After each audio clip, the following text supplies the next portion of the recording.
We are recording today. I hope that nobody minds. It serves as a means of education for those who aren't able to join us at this particular hour. I do post these on our website, and so you can find them there. The most recent ones being on our Hot Topics page. So, all right. And I appreciate everybody joining us today. I hope everyone had a great holiday. I know, however, after the holidays, things really picked up. So I hope everybody's surviving, and we will probably go ahead and take a moment now and see what our group knows. Sadie, do you know if Robin's going to be on? Or I'm on. Thank you. Would you like to start us off, Robin? Oh, anything that you would like to share with us on influenza? Specific to influenza. Okay. Well, influenza is going down. So we're thinking, it's mostly the H3s, and those typically affect older people more. And so the thought is that people are in the older age groups are taking more precautions with the increased COVID circulating, and therefore is decreasing flu. That's just a hypothesis. RSV also went down substantially, so that's interesting. Hopefully it keeps going down, and when we relax prevention efforts again, things will not go back up. So of course, influenza is always a mystery every year to see what's going to happen. So we'll continue to see it, but we haven't been seeing flu B. So if anybody out there has any flu Bs, we'd appreciate a sample sent to the public health lab. And if you're collecting rapids, we'd like another specimen collected and have that sent to the public health lab.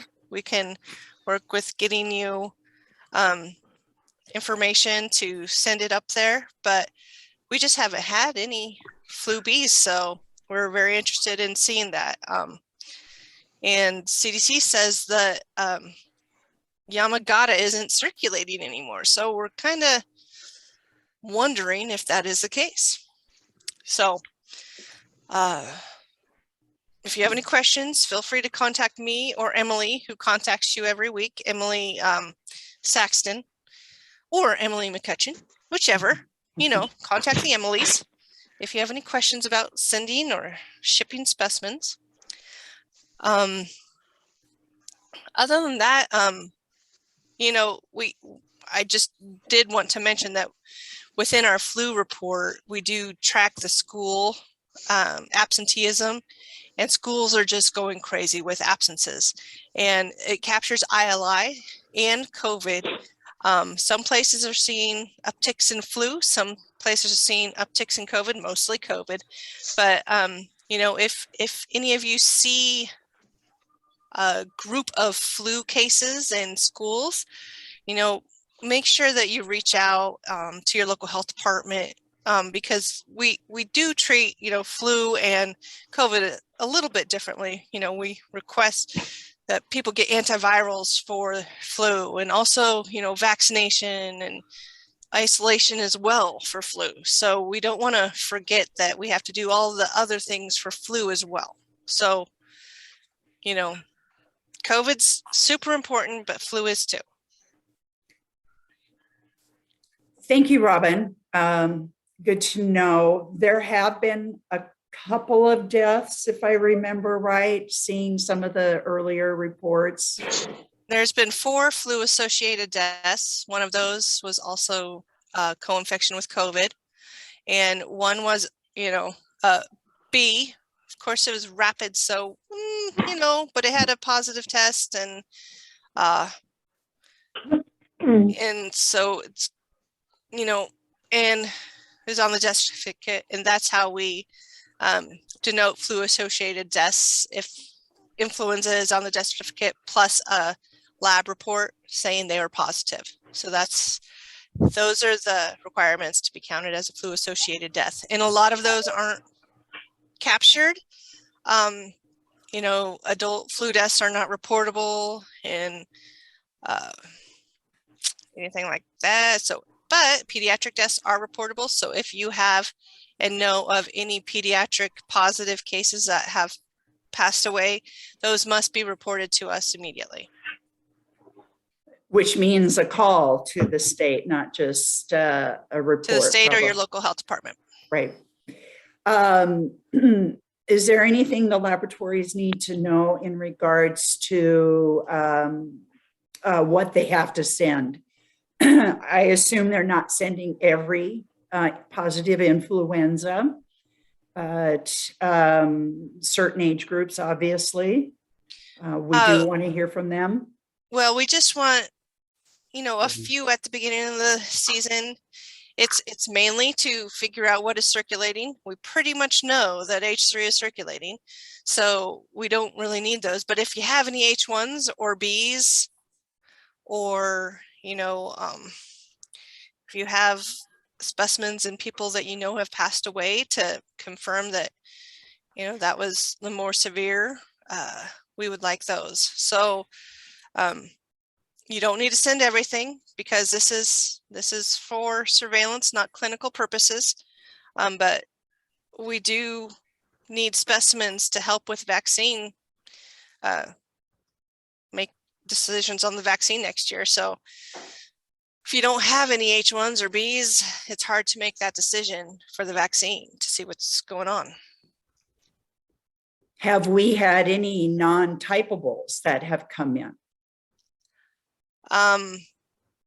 Well, now that a lot of labs are doing the molecular and it just does A and B, not everybody's using the respiratory panel anymore. So we don't see that as. So it's not untypable because it's not being typed. So for those that are coming up unsubtypable, we definitely want those sent to the public health lab immediately. So if you ever have anything on a respiratory panel that does not type out to be H1 or H3, please get that specimen to the public health lab. Yes, that's fine. That's literally an Amazon thing. All right, Robin, thank you on the influenza front. I want to see if any of our NPHL partners are on the call that we can talk a little bit about COVID. I know Emily McCutcheon was not able to join us this morning, or if she does, she's on the road.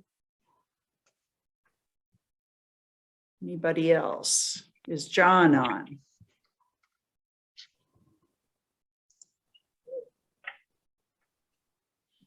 All right. Well, Robin, do you have anything to share on COVID then? Well, first, I mean, do any lab partners have any questions about influenza? Thank you. Don't be shy. This is Joe from Syracuse. I'm just glad we're actually kind of, in a sad sense, we're kind of seeing some influenza now. We haven't seen it for 2 years, so. But. Yeah, it does. It makes you wonder, but you know, it's amazing what prevention measures do, isn't it? But I don't know what the season's going to be like now. Is it going to return to seasonal now? Because we've seen bees. We don't usually see bees this early, so. Right. And we're waiting to see what is going to happen. I guess we do that every year for flu. So that's why flu is so fun, because you never know what's going to happen. It always keeps you on your toes. Robin, are you seeing anything in the long-term care facilities in regards to influenza? We have had multiple outbreaks, yes, in long-term care facilities. They've been giving guidance, you know, the outbreak guidance and encouraging people to use antivirals. Would you say that they are less than the usual or like, typical years? Yes, yes. And that could be due to less specific testing for flu. I know that if the public health lab does it, they test for both COVID and flu. So For most places, they are sending it to NPHL because, when they have to confirm their first positive or something like that, or, they do end up sending to NPHL. So I think if they were having more outbreaks, we will pick it up. But I also think that most of the facilities are in outbreak mode or prevention mode because of COVID-19 outbreaks that are going on. So everybody is there is already masked for most of the time. So that probably is the reason you're not seeing typical number. I think it's more to do with that right now.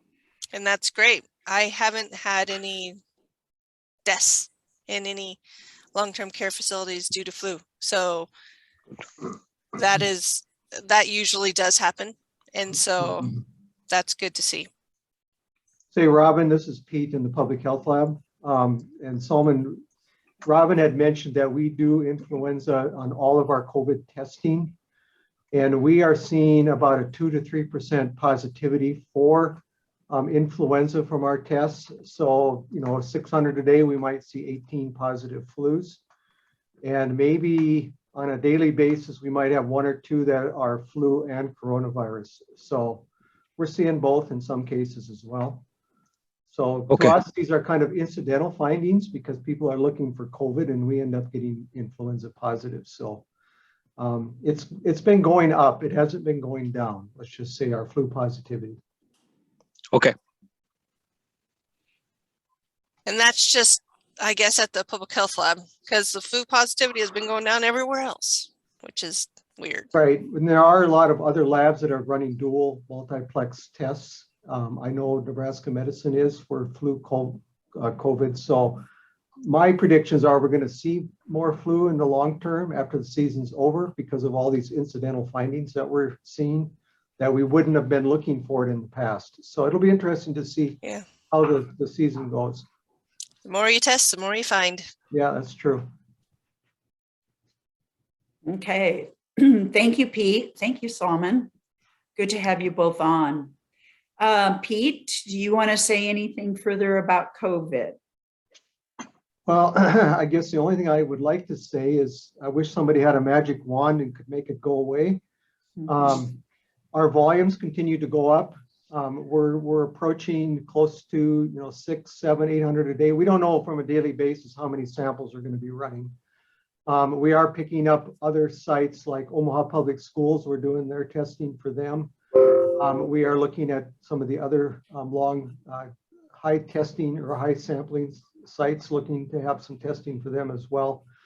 Our positivity rate on a daily basis varies, but we have been up around 60% positive for SARS-CoV-2, so very high. But also keep in mind that we are doing outbreak investigations. We are confirming positive tests that are antigen tests. So we would expect ours to be high, but that is quite high. More than half of what we're testing is positive. And we are running, in the last week or so, we're running 100% Omicron variant. We haven't seen any Delta variant in the last couple of runs on our sequencers. So let's hope that gets everybody with some natural immunity somewhere along the line and we can get rid of this outbreak. That's my hope anyway. So that's kind of where we're at, Karen. Okay. Gerald? Pete, this is Joe from Syracuse. We're running, we keep track of that. Obviously, we don't run the near volume you do, but we're running about 46% positivity. Yeah. So it's pretty high. We're 4 at it, and we're down on one of our magazines on it, so we're only be able to run half our capacity. But out of 6, we're seeing 4 out of 6 positive almost every run. It's pretty sticky. It's quite high, and we're seeing a number of people that are vaccinated getting positive, but not getting terribly sick, which is the good side of the vaccine, obviously. So that, I could mention also that we have not experienced any reagent shortages, and I know a lot of clinical labs are dealing with shortages of test reagents, specimen collection kits, etc. We are doing fine in the public health lab. We can actually expand our testing if need be. So we're watching our supply pretty close. I'm ordering large batches when we need things to run our tests. So we're doing fine. Karen? Pete, do you think Yeah. we've reached the peak yet in Nebraska? Boy, that's a loaded question. I would say that we're getting close. I don't know if we've hit the peak. Yeah. I thought tomorrow he was still here. Hold on, if, Yeah, please that's make what sure I you're was- on mute. So Dana, that's where we're at. I don't think we've hit the peak yet, but a lot of testing going on, and we can expect to see a lot of positives over the next few weeks. Okay. Thanks. Yeah. Pete, I do have one more question. I did have this asked of me, and I have not heard anything on the news, but are there any, excuse me, any other variants that are not a concern yet, but may be in the future? I'm not aware of any, Karen. Okay, I know there's been some popping up in Europe that, sporadic cases, but they haven't gone anywhere. We have not seen any mutations in the lab. On our sequencing, it's all Omicron. So okay, I think that's the good thing. Hopefully there will be no more new variants. And yes, we will have, if people don't get vaccinated, they're going to get natural immunity. I mean, that's how infectious this thing is. yeah. I'm just getting over the sniffles too, Karen, so I got my COVID bout too, and I had been boosted. So there you go. Right, right. Yes, so beware, everyone. I mean, we were so diligent for 2 years to keep our masks on and to try to keep healthy. And the one time you leave it off is when you get hit, because it is really, truly that contagious. So does any other laboratory wish to share what their volumes are? Have they had any problems with shortages? Please let us know.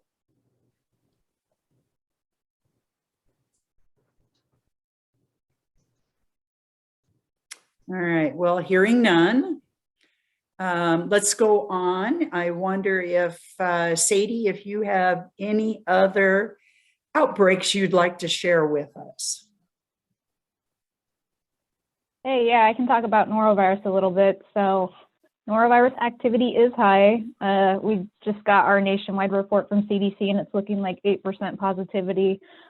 We usually mark our season once it hits 5%, which was like towards the end of December.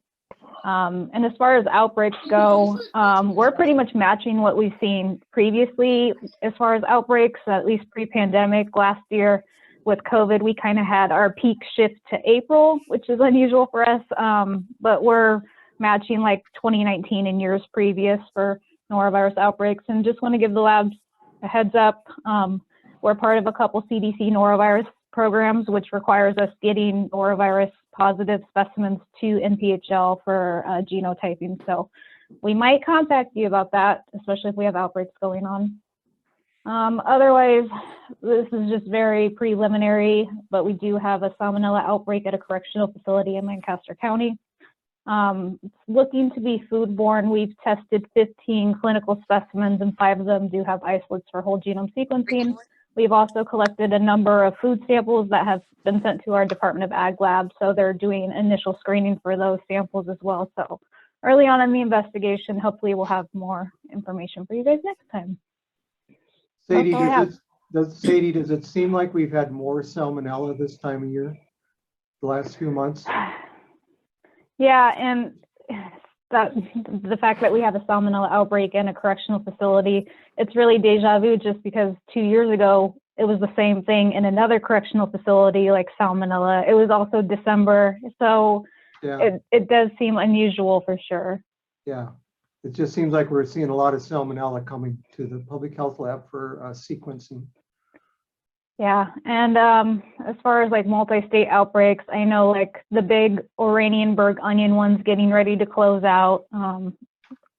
Uploads have become fewer and fewer each week. And so we just have a couple cluster investigations open, but nothing really. So yeah, hopefully whole genome sequencing will tell us if they're just sporadics and they're higher, or if there are possibly other multi-state outbreaks. Okay. Thank you, Sadie. And again, we always like to remind our laboratories to be be prepared if you do get a positive. Why not just send that out as soon as possible?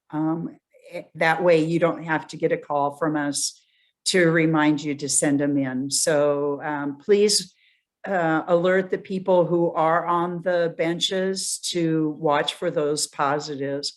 And I know as supervisors, those of you who go through the reports, if you see those positives too, please reach out to your staff and ask them to be sure that they're sent in. We always appreciate it. So that way we don't have to chase it down. All right. Are there any other topics that any of you have to speak of?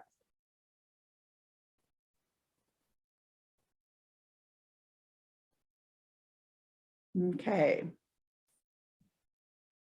Let me go on then to packaging and shipping. I just wanted to let everyone know that because of the difficulties that we have had with couriers out in Western Nebraska, we are starting to convert some of our sites to FedEx. It seems to be sometimes easier that way. I can't say it necessarily is faster, however. If there is a courier that you know of that can take specimens, that is reliable, do remember that our couriers outside of Lincoln, Omaha are what we call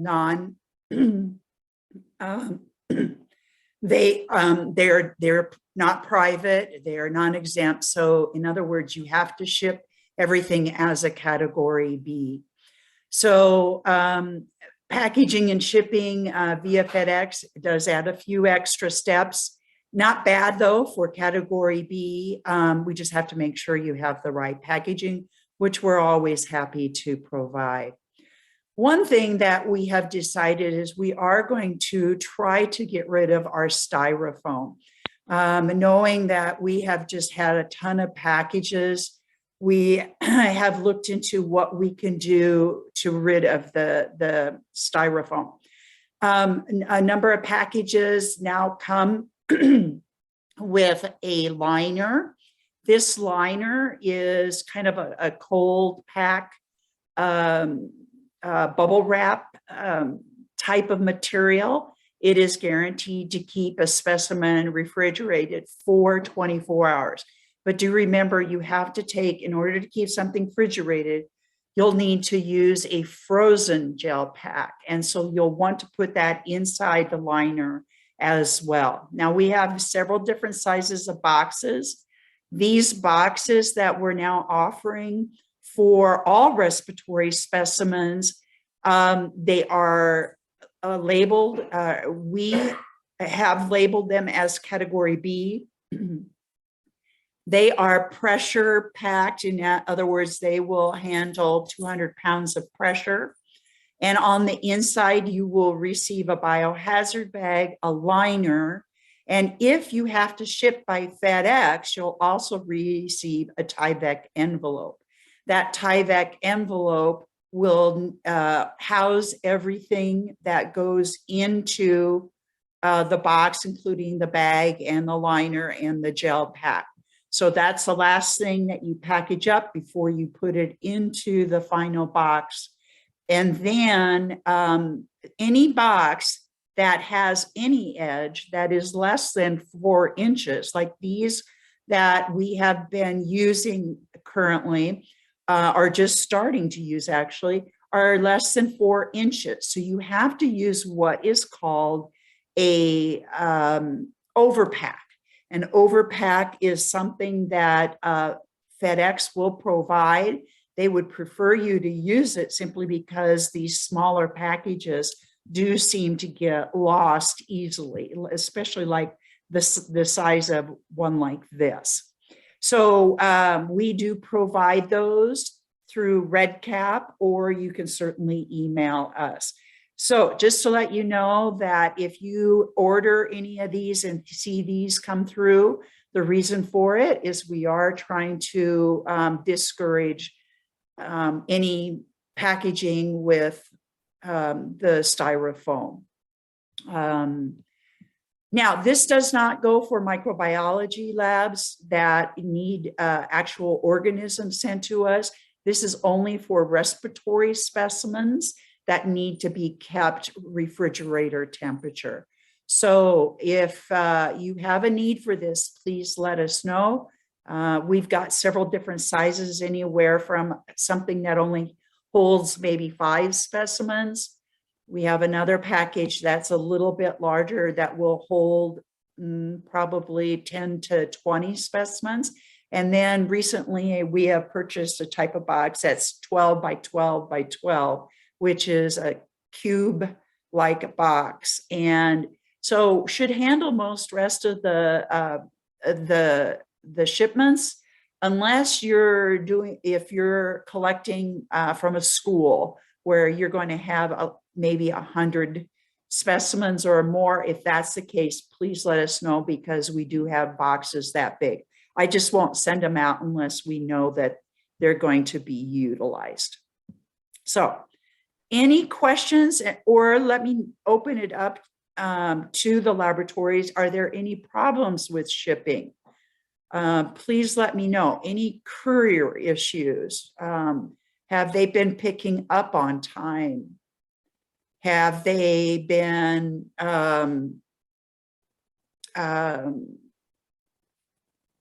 have they asked of anything of you?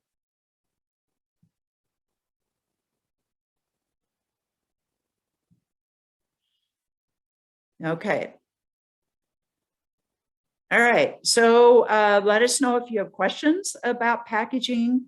If you're not sure if you have a courier or not, please give us a call. We really look at our options to see if it is better to get a courier out there. If it's not a routine courier, however, they tend to charge by the mile, and that is problematic. A specimen can be, you know, $60 to $75 just to pick up. And that's a lot of money. And with that, we might look to FedEx. FedEx can be as cheap as anywhere from $10 to $15, which is cheaper than a courier, actually. So the only dilemma we have is that a box, FedEx box, may not come in for that morning run. And if you need it by the next morning, a courier probably is the better way to get it there.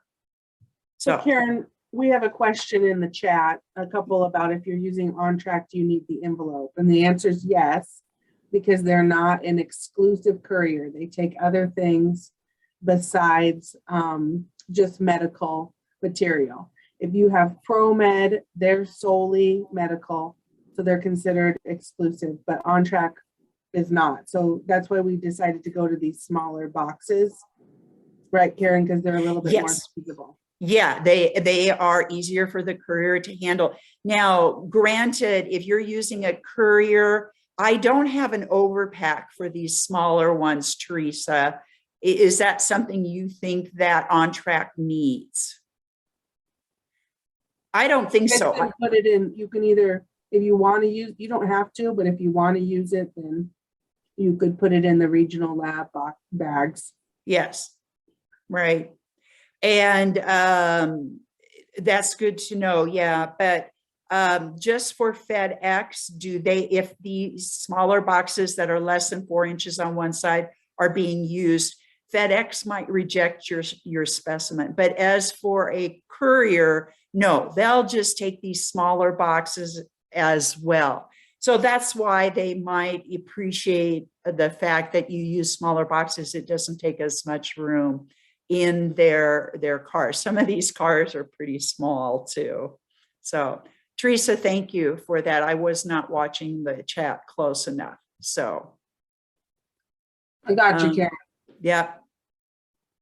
Yeah, I don't think they provide that envelope per se, but I know they'll take just the box, even the smaller ones as is. So good questions, everyone. All right. Karen, Yes. this is Robin. I wanted to introduce Dr. Salman Ashraf, who is our new HAI medical director here at the state. And so he is going to be leading us in that program. Excellent. So I want all the laboratories to know his name and to reach out if they have any questions about any of the healthcare associated infections. You can contact him. Thank you, Robin. Thank you. I'm for those of you who don't know me, I'm Mohammed Salman Ashraf. I'm an infectious disease physician, and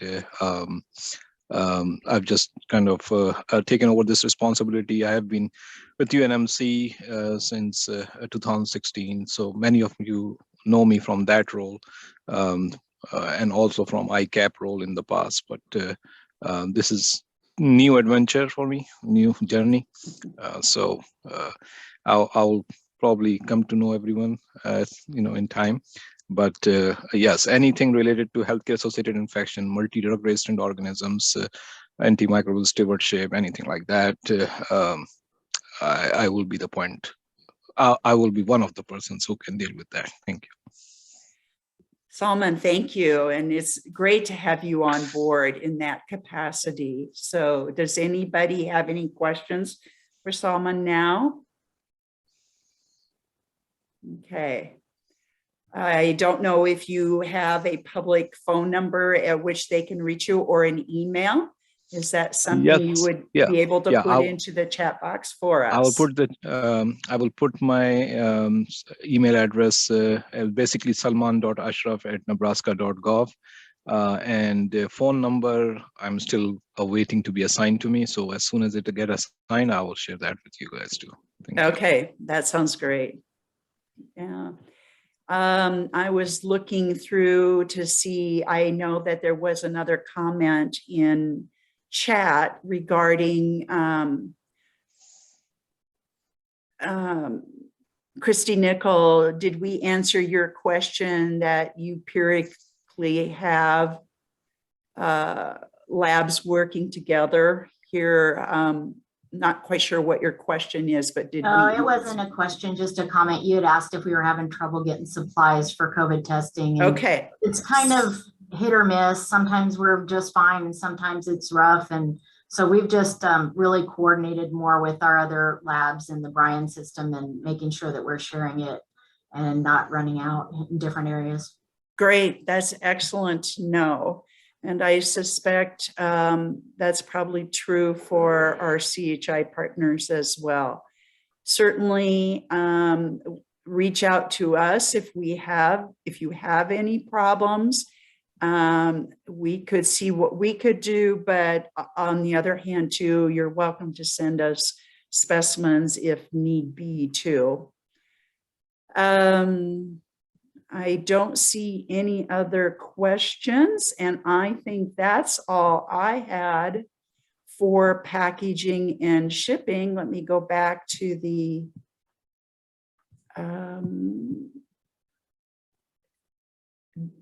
agenda. I know Emily wanted me to make sure and remind everyone a couple of things. One was earlier that we have said in the past that any EPI requests must be approved by our EPI group, and there is proper paperwork that they will walk you through. So please, if anything needs to be shipped to the CDC, do contact your local and state EPI person so that we can start working on that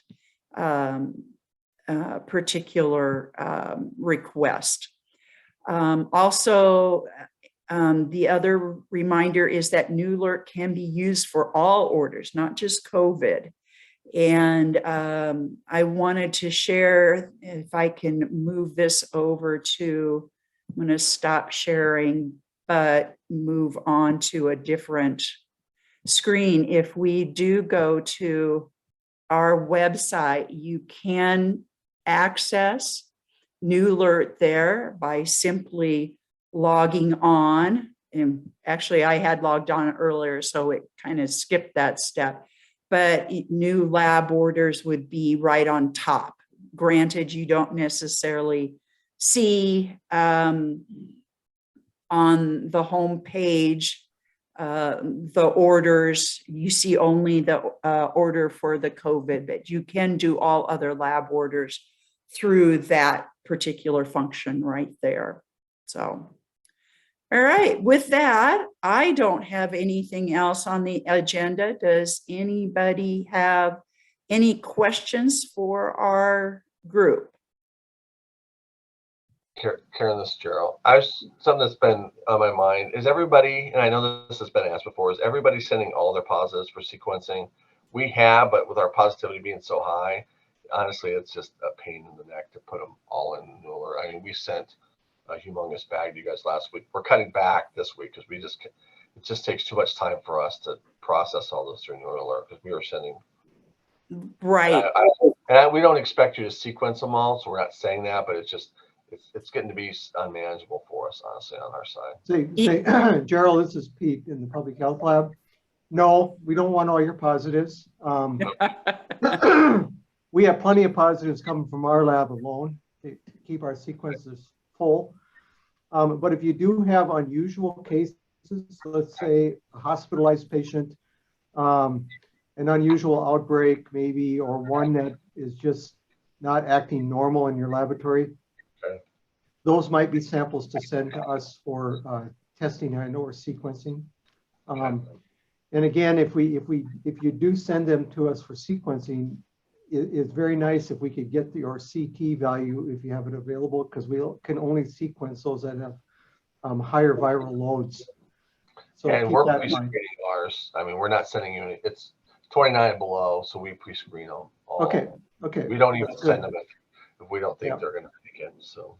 Yeah. So just in those cases, it's just been so many positives. Yeah, we're picking up about 300 to 400 positives a day just in our lab alone. Our capacity to sequence is 62 samples a day.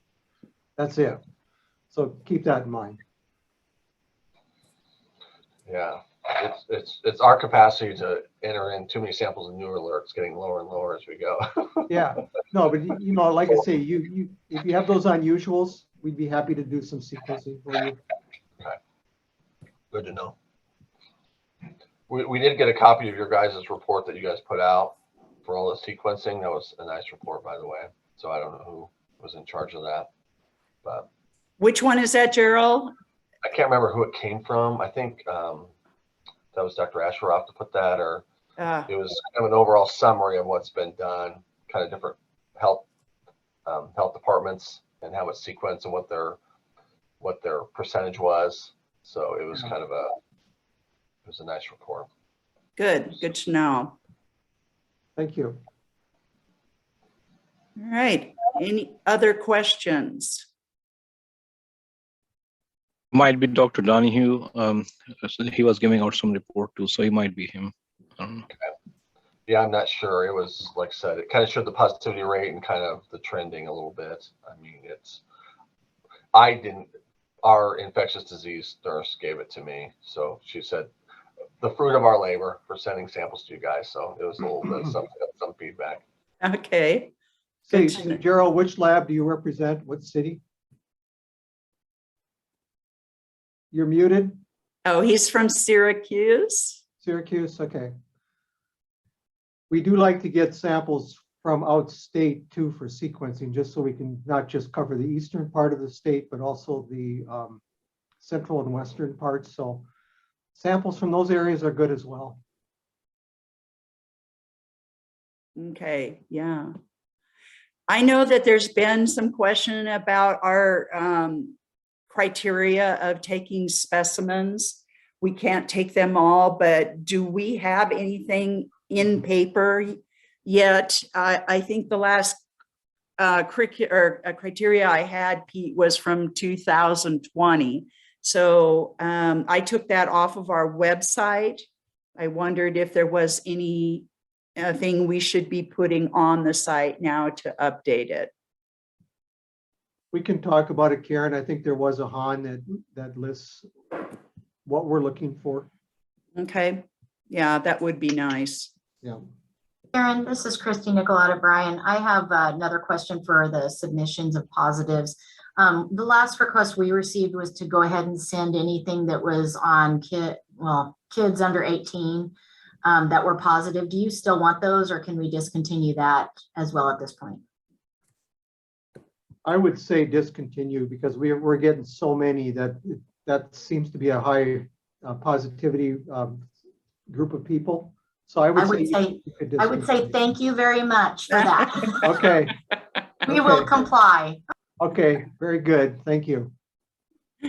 That's good to, thank you for asking. I know that you guys are very, very busy. So we appreciate everybody doing the work to yes, send them to us, but we're kind of overwhelmed with them now too. So it's time to step back, I think, a little bit.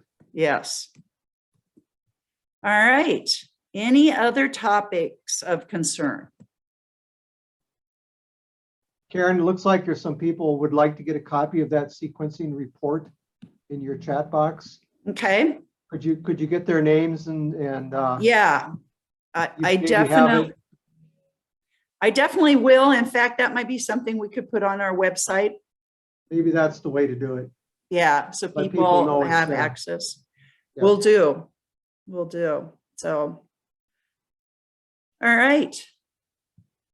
Well, if no other topics, we will go ahead and adjourn. I think our next meeting will be February 21st, and I will send out a reminder hopefully the week before.